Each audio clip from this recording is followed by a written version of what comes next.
Picture this: you do someone a favor, you sign your name to their car loan, and a breakup turns that favor into a courtroom battle over who really owns the car and who's left paying for it. Welcome to a classic he said/she said fight that Judge Judy says she's seen a dozen times, and today I'm going to tell you the whole thing, step by step. If you like raw, no-nonsense courtroom drama, hit subscribe to Justice Stories now. You won't want to miss this. I'm going to walk you through what happened between Heather Bauer and Carlos Rodriguez, and why a simple favor turned into a legal headache. Heather walked into small claims court asking the judge to order Carlos to give her the title to a Mercedes and to pay damages for harassment. Carlos showed up and said, essentially, wait a minute, I co-signed the loan. I didn't intend to be left holding the note if things went south. Here's the background: Heather wanted the car but didn't have the credit history to qualify for the loan on her own. She'd just moved from Idaho to California. Carlos agreed to co-sign so she could get the loan. Everyone acknowledged the car was used by Heather and was, in practical terms, her vehicle. But legally, because Carlos's name was on the loan, he was on the hook if payments were missed. That's the crucial wrinkle that turned this favor into a conflict. The judge didn't mince words. She reminded Heather and everyone in the courtroom that co-signing is a risk. If the primary payer makes late payments, the co-signer's credit is harmed. Heather admitted there had been late payments, a couple, she said when asked, and the judge drilled down until she got the clear answer: yes, Heather had been late on payments. Those late payments were the exact thing Carlos was worried about. Carlos produced notices and records showing the late payments, and he told the judge that his credit was suffering because of that. Heather claimed she'd made payments and even had receipts, but the judge's logic was simple and firm: the law doesn't reward someone who wants both the car and to keep someone else legally responsible for its payments. The judge framed the fairness question bluntly: why should Carlos remain stuck on the loan when the relationship ended and he gets no benefit from the arrangement? Heather wanted the title handed over to her in court. She wanted the judge to force Carlos to sign it over while leaving him still responsible for the loan.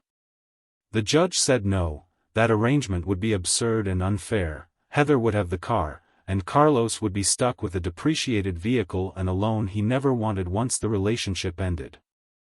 The judge pointed out the obvious consequence: if Heather kept the car and stopped paying, Carlos would be the one paying. That's not how this should be fixed. So what did the judge order instead? She offered a clear, practical solution: refinance the loan into Heather's name.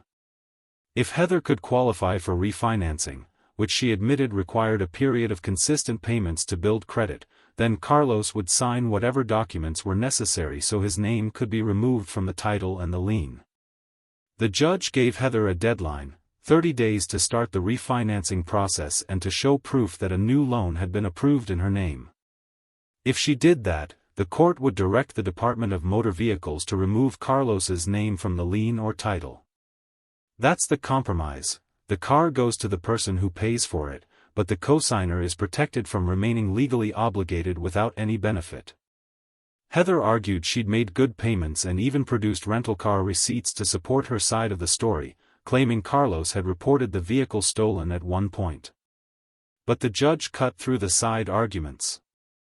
She emphasized that this exact fact pattern: someone cosigns as a favor, relationship ends, payments fall behind, and a title dispute follows, is common.